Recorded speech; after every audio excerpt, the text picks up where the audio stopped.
In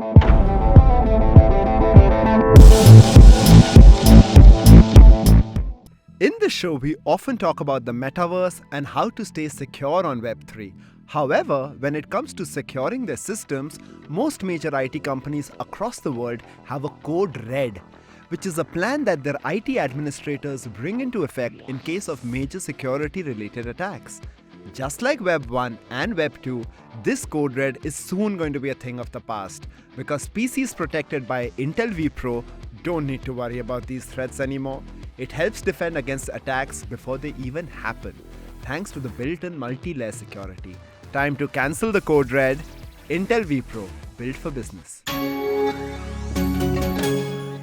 Hello and welcome to Future Proofing.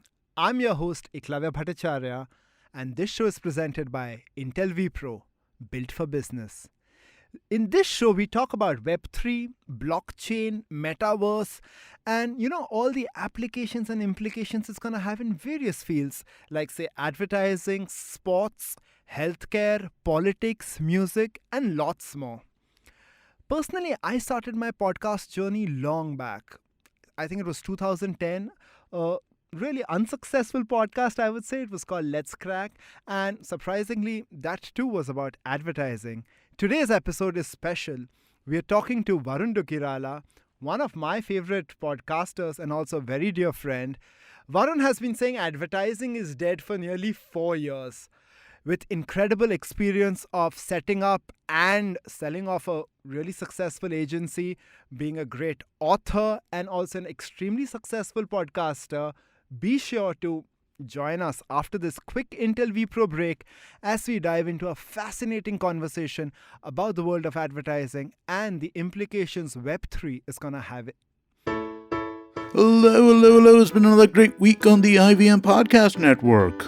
On Think Fast, Varun and Suchita discuss the Twitter sting operation and Jack Ma pulling out of Paytm.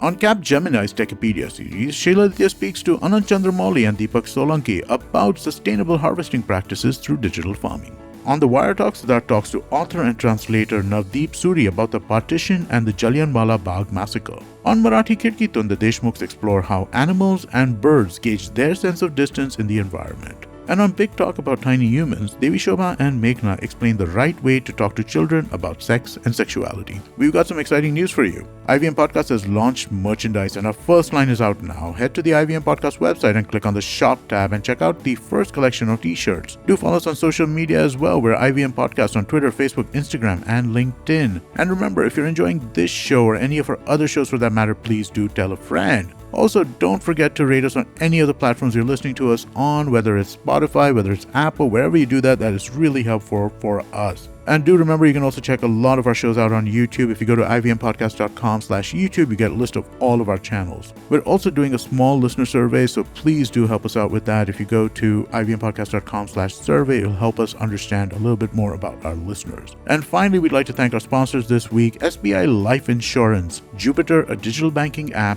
and Capgemini. Get the future you want. Thank you so much. Without you guys, this wouldn't be possible. Welcome back. In our studio today is one of my favorite podcasters and a very good friend of mine, Varun Duggirala. Welcome, Varun. Well, thank you for having me, man. It's going to be fun. I'm looking forward to this. Varun, today's episode is all about advertising, and we want to talk a little about the evolution of advertising. And who better to talk to than a person who's been saying advertising is dead for nearly 200 episodes, right? Yeah, it's been dying slowly, I would say, over the last 4 years. At least if my podcast is something you go by. But yeah, it's been an interesting time to look at the ad space. So, tons to talk about. Varun, so we'll get straight into it. But before we complicate this episode and talk about blockchain and crypto and metaverse, let's talk a little about the evolution of advertising, right? Tell me, what's the first ad that you remember? The first ad I remember is actually washing powder Nirma. The reason why I remember that ad is I used to watch a lot of television as a kid. I tried to watch a lot of it. My mom had a rule saying that whenever the Nirma ad would come, I'd have to close my eyes. So even now, instinctually, if I ever hear that ad, my eyes close. Because as a kid, for me, it was like, this is the point. Like, if it comes on, close your eyes. That's the way you have less screen time. Yeah. So my mom was like, screen time notification way before there was screen time notifications. But yeah, that's the first ad I remember. So this I'm assuming was a TV ad. Yeah, this was a TV ad, and like back in the probably because 80s. and probably because of the jingle, etc. Right? Yeah. Let's talk about the web, right? So the web got famous in India. Like the web came into being in India probably mid 90s, early 2000s, Yeah. right? Tell us your first experience of advertising on the web. I think one of the first things would be banners, right? I mean, I didn't even know it was called a banner. I just thought it was one of those things that was just there, and you would try to figure out how to browse the web and go through it all, and then suddenly you would see these things pop up, and then pop-ups. Yeah, pop-ups took over the internet. Right? Initially, it was like, okay, this is interesting. There seems to be some motion here, but eventually, there's so many pop-ups. I mean, I remember there were sites where the pop-ups were like you literally saw, I think, 100 pop-ups and had to go through them to really find the actual site. So I think my first visual of advertising online was just like random pop-ups saying this offer. I think Sher Khan would be one of the earlier ones. I was just going to ask you that, right? Like, what was the first banner ad which you probably clicked on? Sher Khan. I clicked on it. I didn't know what it was. I'm like, well, stock market. I have no money to put into stock market, so I left. But I still remember that was one of those. I think the initial brands which really put a lot of focus onto that very early web. Would you call that Web 1? Was that Web 1? It was pretty much, right? Like, and at that time, I think they were one of the first guys to get the stock market on, right? Yeah. And those were the early adopters, the finance guys, and we are seeing the fintech wave now, right? And imagine that was so complicated. I think I still remember, I tried to figure out Sher Khan. Like, I want to understand this and all that stuff. And my dad's like, one thing, why are you going to Sher Khan? I haven't given you any money to put into this. I'm like, I'm trying to figure out what this is, but it was super complex. Like in hindsight. Probably, right? But things have evolved, and which is why we are now in the fintech wave, right? Yeah. Like so many unicorns in the fintech space trying to make life a little uncomplicated for us. Then let's talk about it, right? Like so you remember. So we spoke about banner ads and pop-up ads, right? Then I think slowly Web 2 evolution started, right? And then how have you seen advertising change in Web 2 with communities coming in, social media coming in? So if I kind of go back to my own journey, right, and it started around that time, is that I was working television, was in MTV and Channel V, and then kind of quit to start the glitch of. And we one of those people who would go to brands saying you need to advertise online, put a video ad over there. We'll create video content for you online. And the practice largely was take a television ad, drop it on the internet. Otherwise, just use banners. I think banners were largely what was being used and kind of put out there and stuff like that. And that was really the practice. But over time, I guess there was a way in which we realized that you have to integrate it more for the experience of the web. Yeah. And you were basically taking something which was physical world and putting it onto the web. Yeah, true. At some point, I think it flipped. I think earlier the video Web 2 strategy was just taking a TVC and putting it on YouTube, Exactly. right? Yeah. And then slowly the word of branded content came in. We did a lot of work, back in Yeah. MTV for brands, for branded content. Then tell me, like this whole community aspect, and we are leading to Web 3, right? Like Web 3 is more about community, privacy, trust, and all of them had their roots probably in Web 2, right?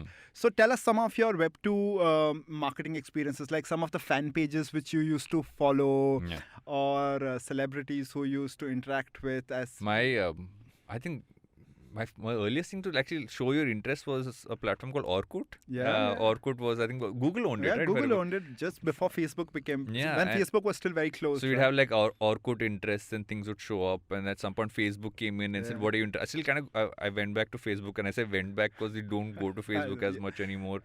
And I realized I still had a lot of interests which was still likes, like some of the bands you ideally put in, or movies you were watching. I think that was it. It was almost signaling to the world, these are my interest areas. Yeah. And then moving to a friend experience, but you were just signaling in a way that wasn't really out there as much as I'm seeing Web3 moving towards. But over time, as the community aspect grew, it was about finding not just the people who have similar interests, but figuring ways to interact with them on a constant basis, really build that into the mix of things. And that's where the shift really went, saying, okay, how can I look at this from a community aspect and not just from okay, let me just put stuff out there and not interact. As interactions and engagements and interaction, that's what like seeded Web 2, right? Like suddenly the consumer could talk to the brand also, and probably fan pages came in, right? And every brand suddenly wanted to have a fan page and do content, and it gave them a sense of ownership. But then do you see somewhere down the line like that dwindled out because maybe too many brands came on social media, and the end consumer suddenly was like, bhai, like, should I have friends or should I have brands or should I make Yeah. friends with brands? Yeah. And Like, because at some point, what are you coming to a brand page for, right? I think a lot of brands forgot that. They were like, okay, let me create as much content out there, go with volume, like what, 5 posts a day, 6 posts a day. I remember those days and you were like, why are we making 5 to 6 posts a day, right? Who's coming to your page to like? and every brand was wishing you good morning. Yeah, you did a good morning. Basically, like, it's like a family WhatsApp group, right? I think all brand group platforms were that. But at some point, we realized that engagement was more important. Again, like communities are all about engagement, right? And there was a flip. I think it happened about 4 years ago. Okay. When brands started talking about, okay, how do I kind of build content on social media where people are coming to me for my content and not necessarily for my brand. Okay. So how do we go more editorial? And that flip really brought in a few things, right? Made brands look at their personality online differently, looked at the content they were making differently. It has to be entertaining. It has to be value adding. Give us some examples of brands which you think have done some really good work. And it's okay, you can quote the brands which you also worked on, right? No, I have one Sure. example of a brand which we worked on, which is Netflix. If you look at Okay. Netflix, is literally it's basically a fan of all forms of content. So if you go to their content on YouTube, on Instagram, anywhere else, you'll see that they're not just like, okay, this is what's coming on Netflix. It's like, this is literally fandom out there. And that's what people really gravitate towards, and that's what a large part of what we worked on with them. Another brand which I love in terms of how they do this is a brand like Zomato, right? I think on a very base level, that personality really comes through. It's almost like it's that meme creator you follow for fun is literally Zomato. So I think keeping it in that sense, giving it a personality, looking at it from a content lens rather than a brand lens is really helped some of the brands build followings. But I think a large of them still do the same thing, right? And I feel for others who don't want to go the personality route, it actually has been, okay, I'm pushing the product towards you. I'm giving you value in terms of sale. Let's just do that. Let's not do the other stuff. And that's also been great. You just need to make that choice. So, now we talking about slightly about Web3, right? And Web3 is also community driven and it's openness and privacy.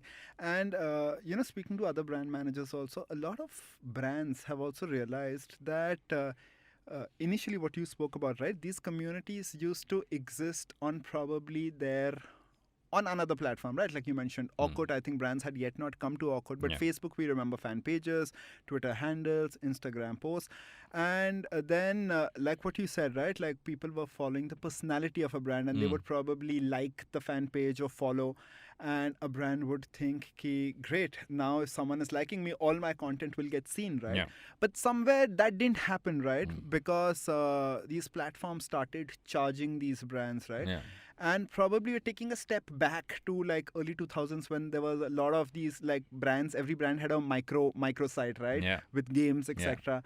So now when we're talking about Web3 and Metaverse and brands trying to step into that, like we want to talk a little about that. But before that, right, what does the Metaverse mean to you, Varun? The Metaverse for me is to take a virtual experience and not make it seem two-dimensional. Make it immersive. You got to take the internet is still a flat screen you're looking at. Can you be involved inside it? Can you actually experience what's going on there? And that to me is the Metaverse. Obviously, enough sci-fi stuff has been watched in life to be able to say this is how I visualize it, and many of those things come in. I mean, Ready Player One is a movie I kind of go back to immediately in terms of how it could be visually. But I feel more than that, it's about how you can build this engagement and interactive and give it more depth. Okay. Because in many ways, what you're still trying to do is give a deeper experience on a screen. And at some point, for you to go beyond that, you will have to go beyond just that screen, right? And I think I look at it that way. It's like gamifying. Yeah, gamifying it, existence. creating spaces in terms of experiences. How can a brand today create an experience that is online that doesn't feel like? At some point, it's like saying, okay, let's have an experience where people come together as a community and hang out when you're on a Zoom call. Okay. It's never going to be fun, but it's going to be as fun rather as if it was physically. But could you replicate that in a virtual environment where you're all together, you're all in your avatars? Okay. It could be fun. You might not necessarily be having consuming something. Okay. But I still feel the immersiveness of it will bring a different kind of fun to it altogether. So that's a nice way of putting, like, so maybe a platform where you Yeah. can connect virtually with people and probably brands come in. So where do brands come in now? So like, will brands like to create their own metaverse or be part of existing Mm. metaverse? And we are seeing this whole tokenization, the token economy, which Mm. is around the corner, right? Yeah. So like, what are your thoughts on that? So I think now more than ever, at a foundational level, Yeah. brands need to look at how strong their brand actually is, Yeah. because for you to be able to be in a slightly more three-dimensionally immersive space, for you to stand out, you can't be a pop-up ad in the metaverse. Yeah. Although I'm sure You'll someone be thought about it. I'm sure someone thought about a pop-up already ad. pop-up blockers Yeah, you, ca- you, for ca- the you, ca- metaverse. you can't get into a space till Yeah. this pop-up gets Yeah. crossed off. But I feel what you can actually do is, I mean, look at a brand like a Nike, look at a Wendy's, look at some of these, right? Great brand recall. You know the persona of the brand. You know what kind of content, what kind of products they have. So they can easily create their own spaces within the Okay. metaverse. Because this is like almost like Nike World or Nike Land. Nike Land. Have you been to Nike Land? No, You know, as much as I'm talking about it, I have not put on a VR headset ever. do you think people will, but? I think people will. Okay, so now imagine, right? So you've not been to Nike Land. Nike Land exists. Okay, so Nike Land exists. It's on Roblox, and they're in fact one of the brands which do a lot of cool stuff. Now let's imagine, right? Like, you love Nike. Yeah. Okay. Now imagine, how do you think if you were to structure a Web3 metaverse for Nike? What do you think people would be doing over there?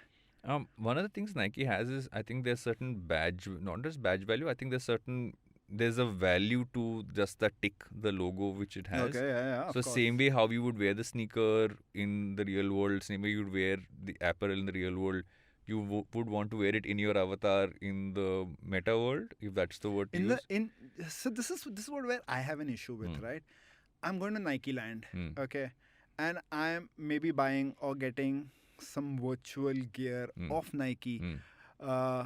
Within Nike Land. Like, that's what I don't understand, right? Like, I'm sure there has to be some overlap of metaverses or some games. Like why will I, as a Nike fan, be so convinced to be part of the Nike metaverse? Because what about the other brands, right? Like, as soon So as I don't think it'll be entirely a separate space. I Okay. feel at some point it's like almost like, you roam across the world, but you can go to Disneyland, you can go to Universal Studios, you can go to a Nike experience store, you can walk into Fab India's experience store. I'm just like, Okay. so, but the point is you're going from store to store.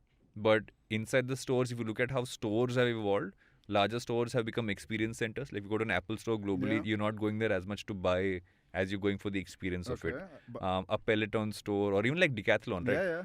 So imagine taking that and putting it virtually. You're going in for that experience, Okay. but it can't just be in its separate island. It has to have more things around it. So maybe you kind of get out of a Nike store, and you have a space there. You can interact with more people, but you are wearing Nike apparel. Someone else is wearing Nike shoes also. Once again, I'm also a sneakerhead. You're a sneakerhead. And how you can connect it to the real world also could really be, if you buy a physical pair of sneakers, Okay. do you get the virtual pair for free? I think, Balenciaga did something really cool. And it's, so Balenciaga did actually something on Fortnite. So rather than creating their own world, Yeah. they did something on Fortnite where they basically said that whatever you buy in real life, Yeah. you actually get the wearable aspect of it on Fortnite. Yeah. I think it was more PR because I've not played Fortnite. And Fortnite, for me, I don't think it is a metaverse in the description of a metaverse, because at the end of the day, It's a yes, game. it's a game, right? It's a console game. Probably you can wear your VR headset and play it. But I think that was a really cool thing. Probably an in-game placement. But honestly, I think it's more PR than, what would you say? More PR So- than actual usage? I think initially in every new thing that happens, I think this happened with the internet as well, right? When content online became a thing, I would say the first 2 to 5 years is going to be gimmicks, because gimmicks are what gets people's attention. Yeah, completely. And eventually you find more, I would say, deeper ways to kind of use it. I mean, another good example of this is simply like, if you look at stuff like, I remember that we'd worked on interactive videos back in the day. Yeah. We've done like series where there was level of interactivity, and over time that, once it becomes more serious, then you can obviously evolve in terms of how it functions. But I feel the one thing we need to think about when we're looking at this thing, you're not recreating the world. Okay. You're finding your space within it. Because end of the day, how human beings will interact will always be the same. So if you look at the value of real estate in the metaverse, which and I was reading about this. I found an interesting thing that Snoop Dogg bought some space in the metaverse. The real estate value around where the Snoop Dogg space is has gone up. Yeah, his neighbor paid some ridiculous amount of money. Because people want to kind of be around, right? It's the same way, like if you are next to a space that has more footfall, Okay. and if you're around there, you're that one, for lack of better thing, you're that pawn shop near a bar. For lack of better example, he has a lot of footfalls because people come to that bar, right? Similarly, I think that's really going to be the difference. Brands need to think about where they're placing themselves. Okay. They put themselves in an island and not really next to a space that has more people interacting with different things. Like be in the mall, don't maybe make your own shop. Maybe that's a nice example. Let's jam on it, right? Yeah. Like so, maybe do you like burgers? Yes. So let's talk about burgers, right? And that's also an example which you want to talk about. So we'll talk a little about that. How do you see? Imagine we are doing a burger metaverse, right? Let's jam on it. Like, what do you see will happen in a burger metaverse? So think about this, right? If you look at even 3 to 4 burger chains, you will like the burgers in some, you will like the fries in the other. Okay. You might like the space in terms of where you're sitting and how the vibe is in the other one. Maybe the shakes are good in the third place. That's why you go to a food court. Now, I would rather similarly in the same way kind of go in the metaverse. I can pick one thing from one place, one thing from another, and That's go across. Confusing. Metaverse, like you're talking about virtual food. Virtual food, yeah. I'm not convinced. Why will you pay for virtual food, Varun? Because I think the gamification of it is going to always be there. How do we game? Probably just adding on. Maybe we gamify with real life. Maybe you buying a burger from say McDonald's, and it gives you a token or some points, and which enables you to probably build your virtual house or something, right? In the metaverse. It reminds me of like early Farmville days when people would play Farmville. Because we enjoy that. I think we as human beings enjoy replicating how we live physically into virtual environments. I mean, and this is like a random idea, right? Like imagine if I am a protein powder brand. Imagine I'm MyProtein. How do I get myself into the metaverse? I'm like, if you come into the MyProtein side of things and you kind of, let's say you take some of the protein tokens, you might seem more muscular in the virtual space, right? We give you those add-ons. Your t-shirt suddenly pops up or you get like muscles online. You never know, right?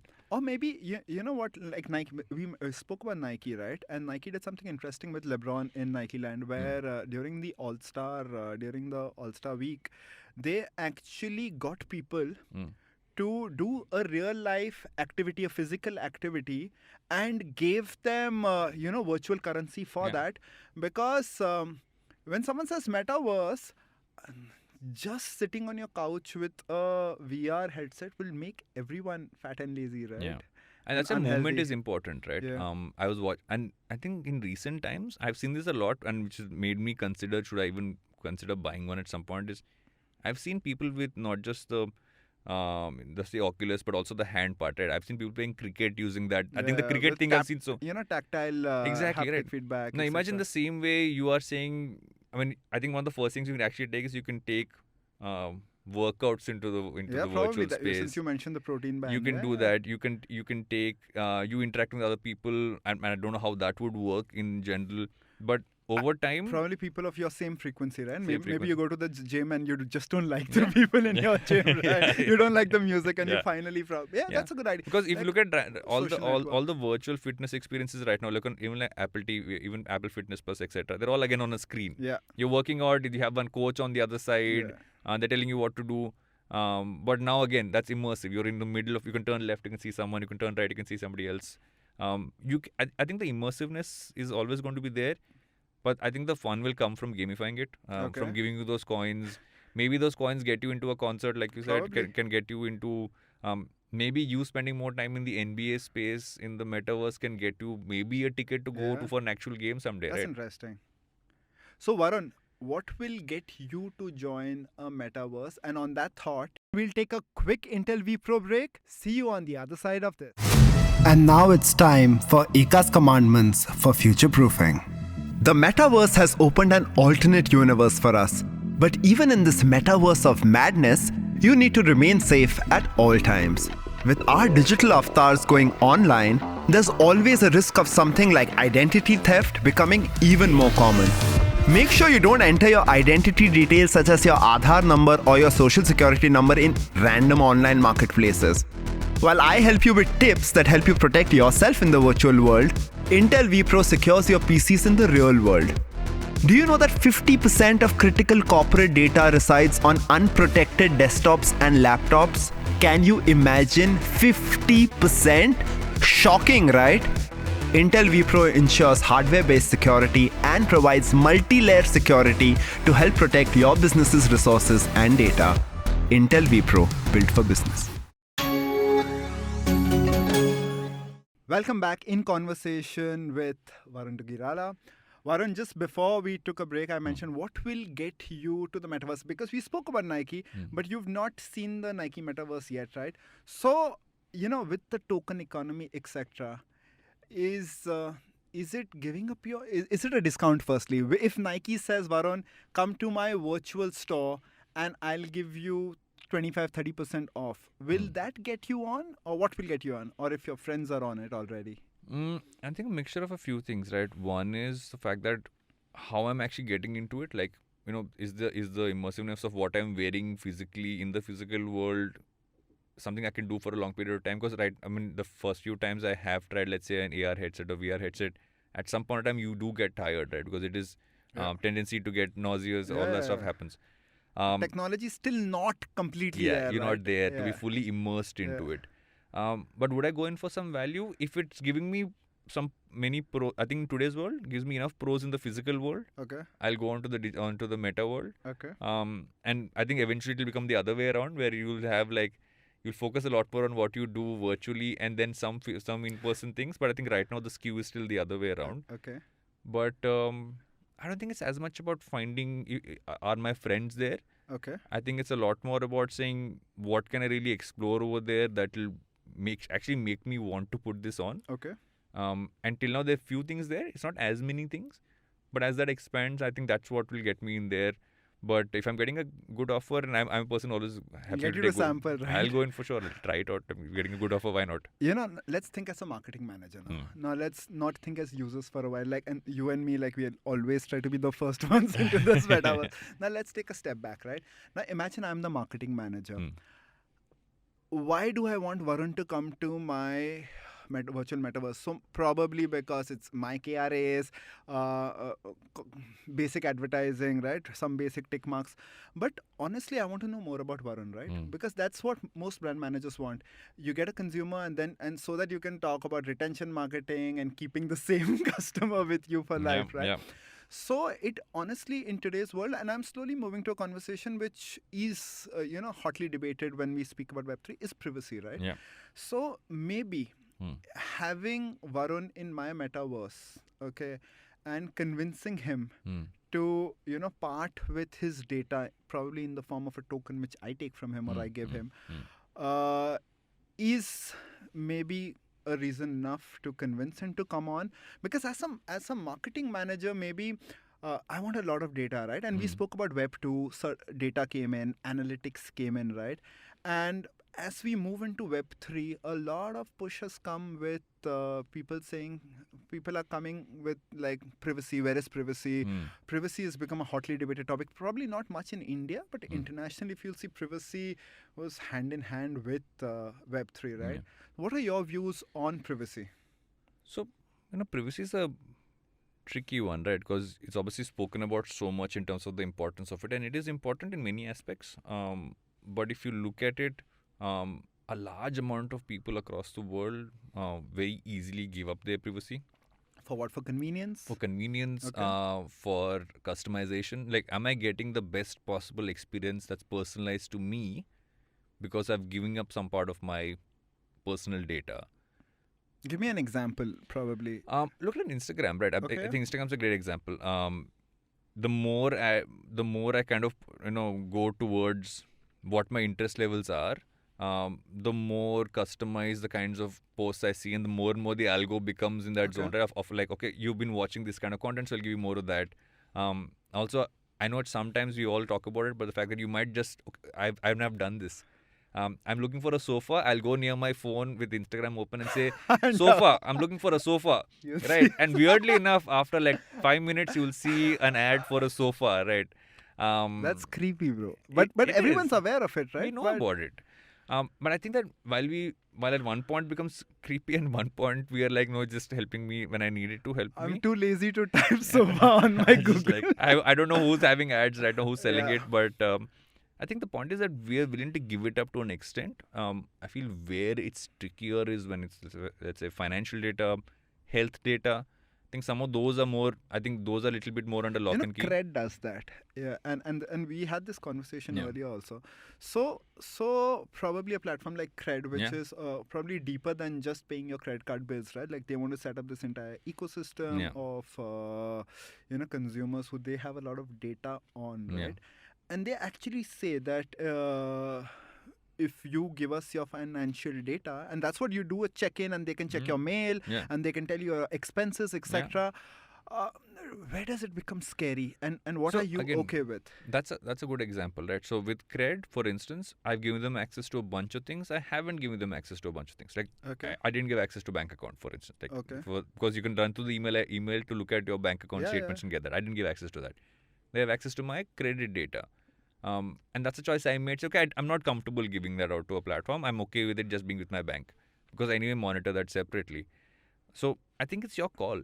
I think the decisions with the consumer to say how much do I want to give up and how much do I want to retain with myself. But I feel that choice is important.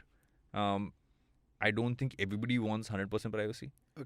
I also don't think anybody wants 100% like you can know like every single aspect of my life. I think somewhere in between there lies the answer.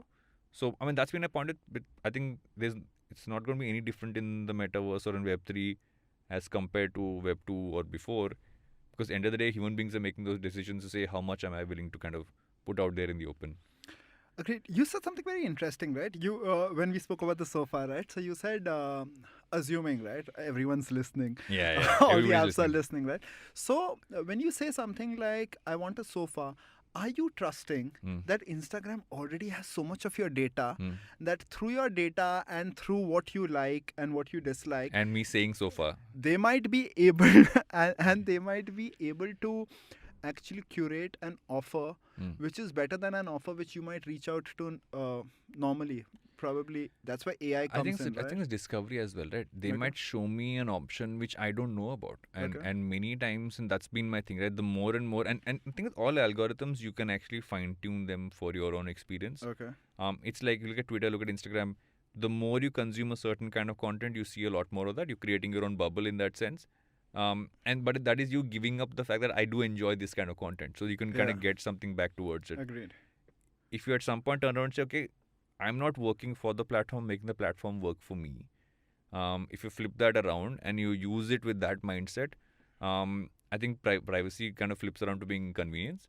But if you are saying, okay, I will say yes to everything and I'll give you all my details and at some point not think about it at all, that's when your privacy becomes a bit of a question because you don't know where that's going. But does it have a price? It does have a price.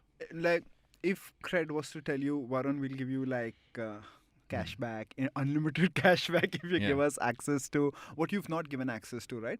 And we're not just talking about credit, right? Hypothetical example, where a lot of people say that you give me more data, I will give you, it's like a barter of sorts, right?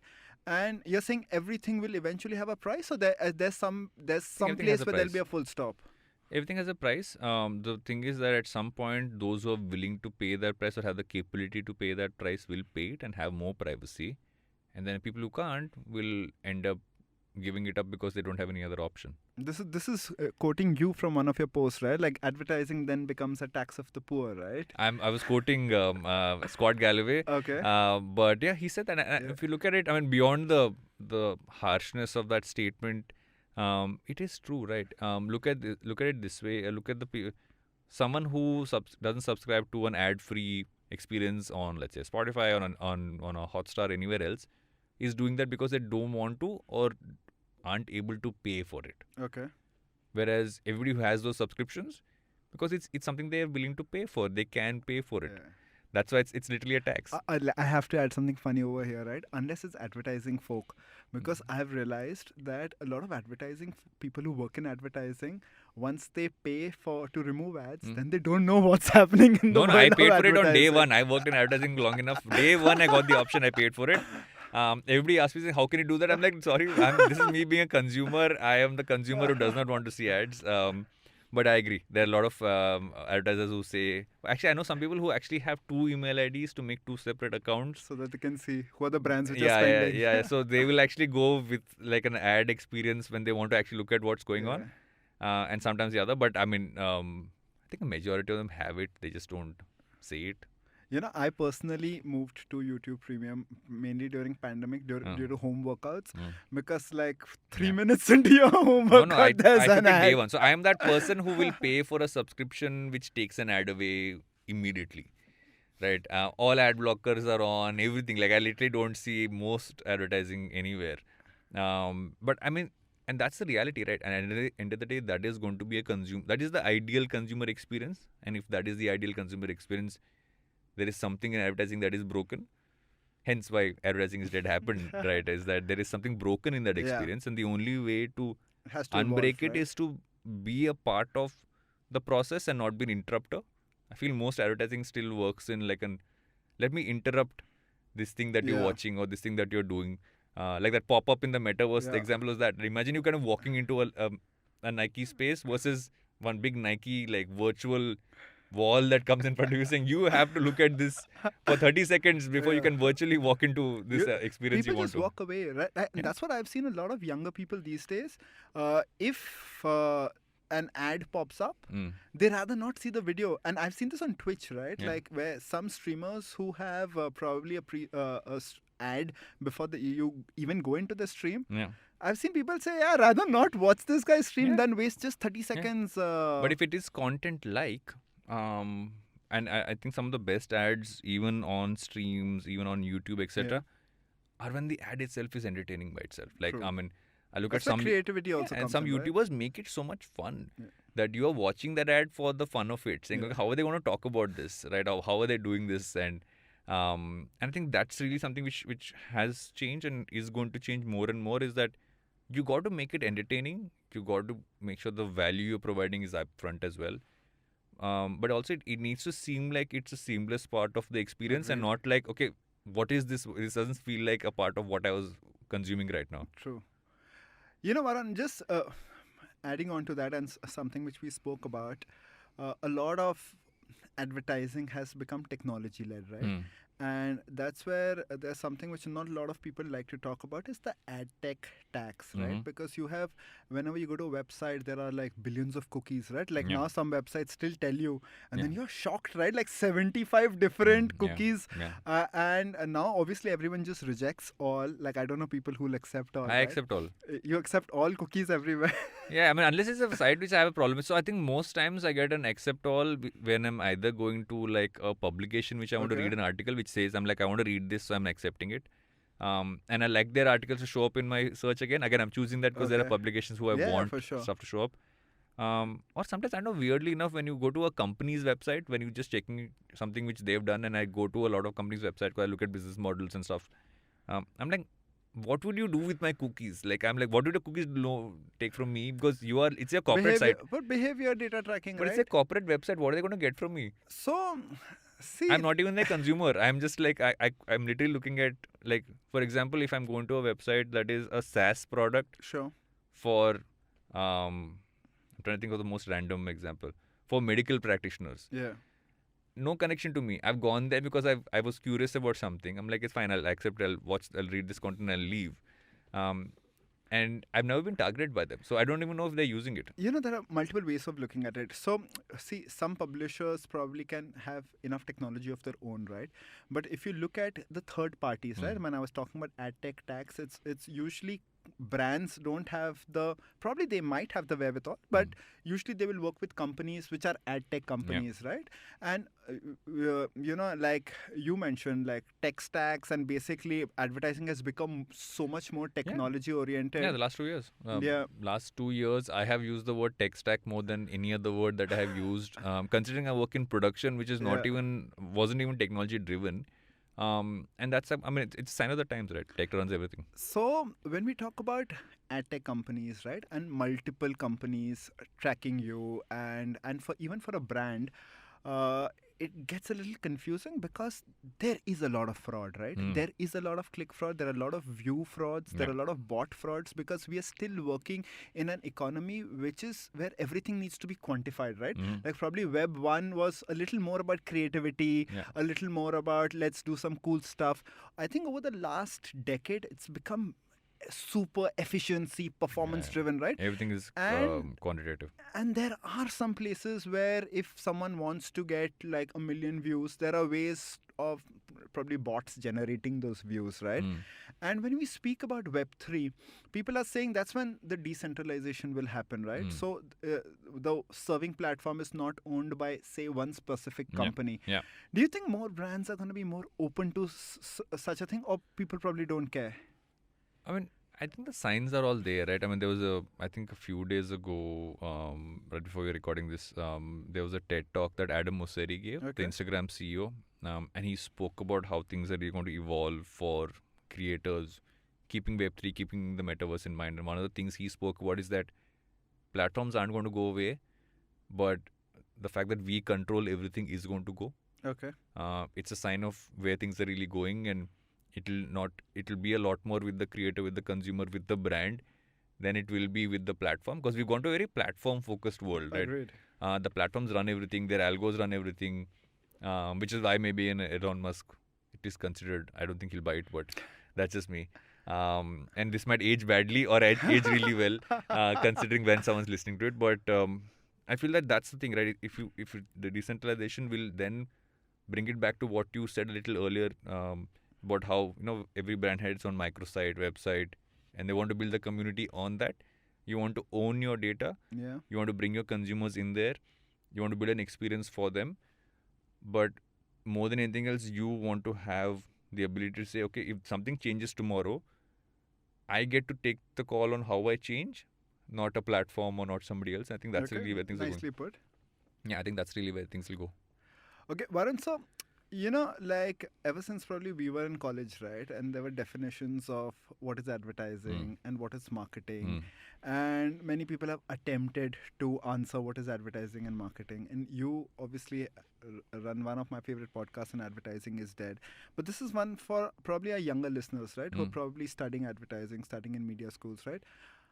If someone was to ask you, Varun, what's the difference between advertising and marketing in today's world and how you see it evolving, right? Like with technology, etc. What would you say to them? I think advertising and marketing have blended in many ways. I feel advertising is a way in which you market. It's not just marketing. But I feel more than anything else, for someone getting into the industry today, everything can become quantified.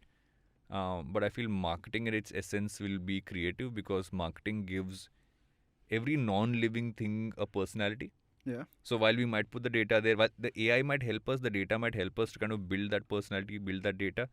But at the end of the day, base level, what marketing lets you do is take an inanimate object and give it a personality, give it something that makes people connect to it. Okay. Like you still connect to a Nike for what it stands for. You connect to, a cred for what it is. Like I think all those ads that Tanmay and gang do gives cred its personality. Okay. Right. How it visually is gives it its personality. So we connect to a personality, we connect to the creativity behind that. The data will feed it, the tech will feed it. But if you have to look at base level today, if a young person is getting into it, you're getting into a creative profession which is supremely powered by tech. Okay. It was powered by many other things, but now it's like largely tech driven, but it's still a creative profession. So if you were to ask 10 years down the line, what are the jobs in this advertising marketing space which are going to crazily evolve and are going to be the stuff which are going to get you hired, the skill sets which are going to get you hired, and and what are the jobs which will just be obsolete and will probably, if you're working in that space, you should probably pick up some new skills? So any job, and I'll start with the one which will go away. Any job that can be done by a machine Okay. will over time go away, because think of someone who's doing adaptations of creatives, right? Okay. You have a master creative, you have multiple smaller versions of that creative. Today you can get that done with a machine. Okay. You don't need those set of people who are resizing it. No, you take one creative, resizing it for a hoarding versus resizing it for an ad. Even in online ads, right? Yeah. Like for multiple different banners, like 460, 860, 728, like you had guys doing multiple. But you still need the guy to make that renditions. first creative, right? So I think that's going to be the human skill, which is Okay. still innately a creative skill. Okay. You will need human beings to be involved in doing strategy work. Someone analyzing, like hyper analyzing base data might slowly become more of a machine. Okay. But to look at that data and say, what are the insights I'm drawing from this? The actionable insights of Will data, still be a human job. So I think at some point, the repetitive stuff, the more mundane stuff will get more machine driven. So you need to think about, okay, what is then the core skill set you need to have? The core skill set is that you need to understand how creativity works. You need to understand how strategy works. You need to understand how to analyze data and figure out where that's really led. And creativity can also mean tech. If you understand how technology works, then you are a creative person in today's world. So those are a few buckets I'd put in, but you also need to figure out where things are really going. You can't just be stuck in the past. You need to, for you to understand how social media platforms function today, you need to be a creator. You need to understand how that works. You need to understand how that data dashboard is. Yeah. How communities are built on a YouTube, for instance, how they're being driven on a Discord. Because a lot of those insights will then gravitate to, or rather move towards how it will work in the So metaverse. probably and you'll Web3. not just be learning everything from school or college, Not at right? all. Like the future is gonna be about picking up skills from different destinations. I think school and college has anyway always been, I think, 80% about building a community for yourself and your network. I think you actually learning enough from it for real world scenario, I think, has gone down a lot.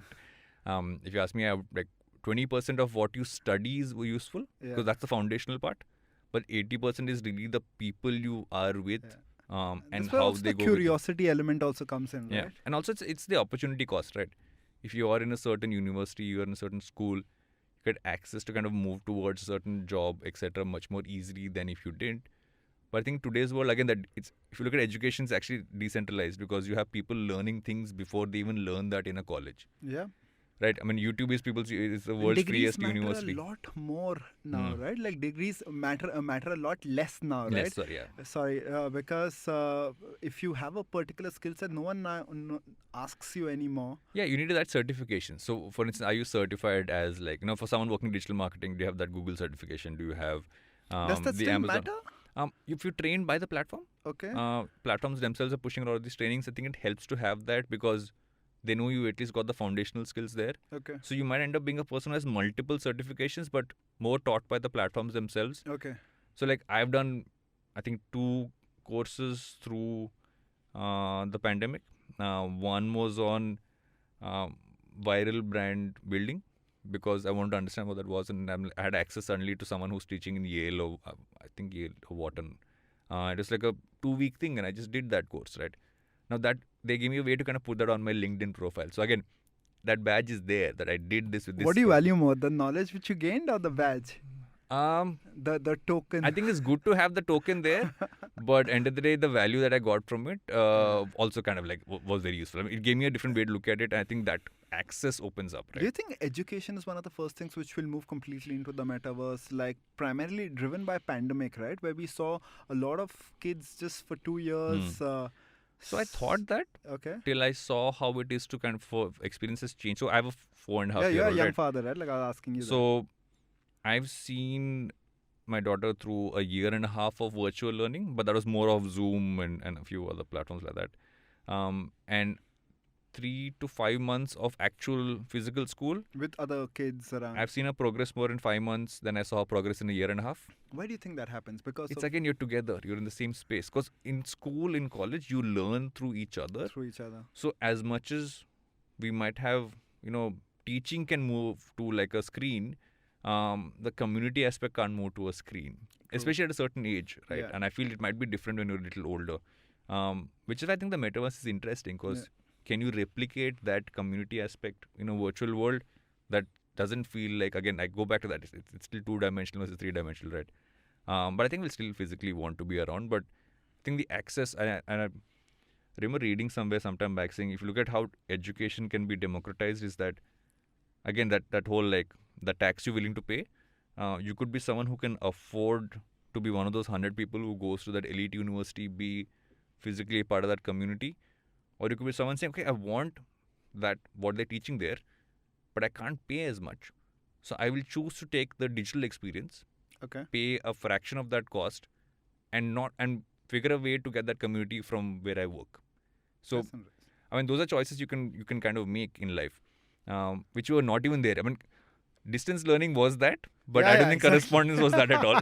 Correspondence was like something very different. But I think now, because you can literally see the teacher teaching in the same way, I still think it's, you need to want to learn, right? Like either the jigyasa bolte, the curiosity, the inner thing, because for a lot of people, education, learning, it seems like some people I need to do it? Yeah, people force you to do it, right? So I think education, the way it evolves, has to be like, and that's why we are seeing so many new platforms which are willing to give you skills, but it's still, the onus is on you. I still see it's being abused a bit, because most of their biggest clients are, again, corporate firms, which again force their employees to get that certification. But somewhere down the line, I think that's ripe for evolution too. I think what the point also is that what we forget is that school and college give you almost, there's a period of time when you build who you're going to be. You build and you build that through your peers, right? You kind of not move out of home, but you're largely out of home. You're in college. You're at the age which you're not a kid anymore. And that's when the people you meet in some ways kind of lead you in the direction which you will go. How much of that can happen digitally in the present state, I still don't know. Also because I'm old. I think I've come from a slightly old, earlier time where I felt that was more valuable. I'm seeing more and more that happen. You don't have that. I don't think you have full community vibe online as much as you can have physically. Probably. But I feel, I don't know. The solution could be this, or you could just figure a way to have people in a physical space again.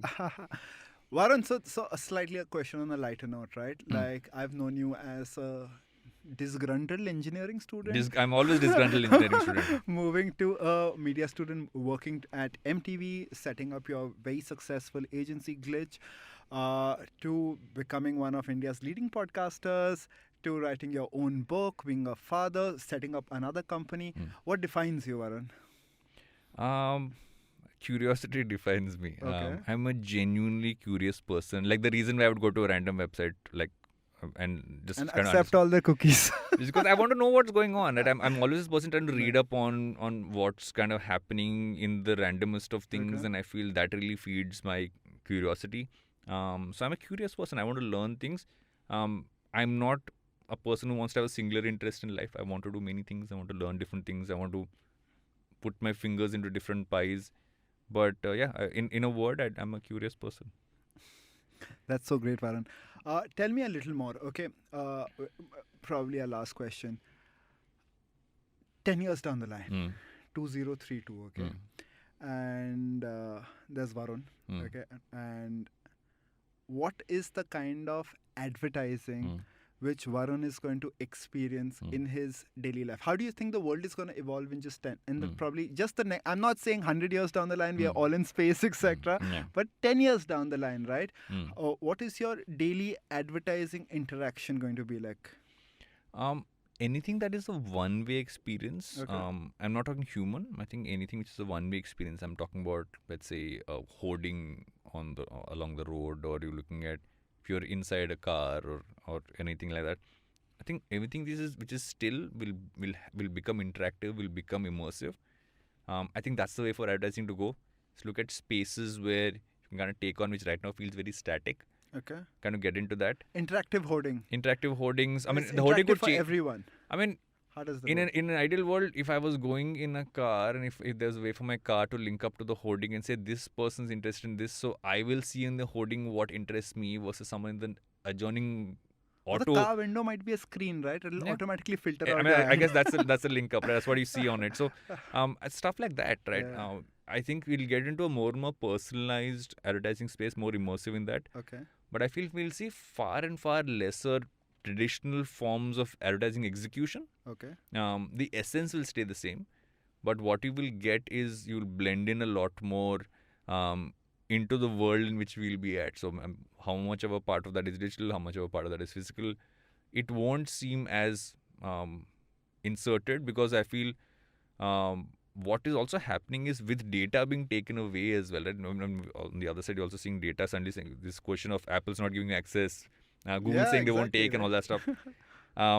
What might also happen, the flip, is the fact that we might turn around and say, okay, brands just need to figure out ways to make people come to us rather than us popping into every single place in which they're at, which is where things like, I think, a Nike Land, etc. makes sense, because you are saying this person wants to go there. Yeah.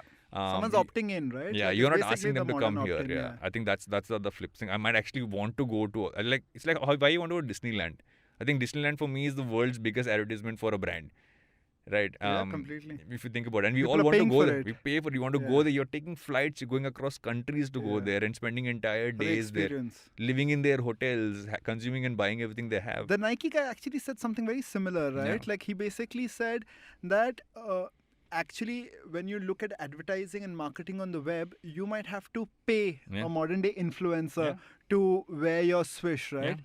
But in our metaverse, people are willing to pay some sort of virtual token currency Yeah. to wear our Yeah. badges, right? Yeah. Like which is incredible. It's like utopia for marketers, maybe. Yeah, right? yeah. I think that's the way to go. And if you look at it around, saying even if that's a minute part of what you make as revenue, because eventually you'll still have people buying your product. That's the way to look at it. Don't look at it as just something that is. Again, I go back to my pop-up ad in front of your face example, because I think that's the one thing we don't want it to be. Where did you see your first pop-up ad, Varun? There's a first pop-up ad. Was it a porn website? No, it wasn't, weirdly enough. I think my first thing I went on. But you know, a little bit of trivia, like pop-up ads were first, Yeah. like apart from just... the porn industry has allowed some of the biggest breakthroughs in technology online in than evolution any in other. advertising, like text ads, buffering, in-stream ads, They've been subscription. They've been ahead of the game before any other industry. Subscription. So where was it? Do you remember your... Actually, don't. I'm That trying to, was just a joke I'm trying to anyway. remember the first website I opened. Yahoo. Yeah, I think we all opened Yeah, I Yahoo, think didn't we all opened we all opened Yahoo. Yahoo. And Yeah. yeah, we all made email IDs. Let me Yeah. remember that. I think initially we all made email IDs. We all had 15, Yahoo 20. Hotmail, Sabir Bhatia had suddenly Yeah. become really famous. He sold off I to remember, and that Microsoft. time it was very fun. It was fun to have like different email IDs with interesting last parts. So I had I think I had unintentionally at cruelintentions.com was an email ID I had, because that sounded fun. Bro, I had eka@lavya.com. I actually owned lavya.com. I used to write it in a way, ek@. It was so cool. It was like the first NFT. I let that website go. But Varun, like closing this fascinating conversation, tell us, apart from Advertising is Dead, which is of course one of the advertising podcasts people should listen to. Tell us a couple of more advertising podcasts which our listeners should definitely give a shot. Internationally, if you look at it, there's a podcast called My First Million, which is a great podcast to listen to, because they not just talk about business, they talk about marketing, advertising, all that stuff. It's Shanpuri and Sampar host it. It's on YouTube as well, and it's great to watch. Gives you insight into how businesses are using different aspects of this, and also small business, not just like large ones. I'm just thinking of which other ad ones I listen to. I don't listen to as many advertising ones. I think Sweathead is another, which is a great strategy podcast. Okay. I forget the name of the host, but I think that's a nice one as well. In the Indian context, Storytellers and Storysellers is actually a great one to listen to. It's another IBM podcast, and it's got a lot of interesting guests and conversations in that space as well. So, these would be the few. Apart from Pivot, which is my all-time favorite podcast for tech and business, but it's not just advertising, it's a lot more. Thank you, Varun. It's been a fascinating conversation. Likewise, and man. we'll definitely catch up on this episode 10 years down the line and see how the world has evolved. And if Elon Musk actually bought it or not. Thank you so much, Varun. Great conversation. Thanks, man. And that was a great episode of Future Proofing with me, Ekalavya Bhattacharya, presented by Intel vPro, built for business. If you liked this episode, please like it, share it, forward it, subscribe to it.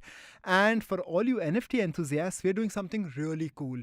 So we've got this contest running for every episode where we're going to drop NFTs. All you have to do is answer a simple question and you get to win the NFT or some really cool future-proofing merchandise. Where to find the question? Well, you have to follow us on our socials. The IVM socials are IVM Podcasts across all networks. I'm at Ekalavya across LinkedIn, Facebook, Instagram, and Ekalavya B on Twitter. See you in the next episode.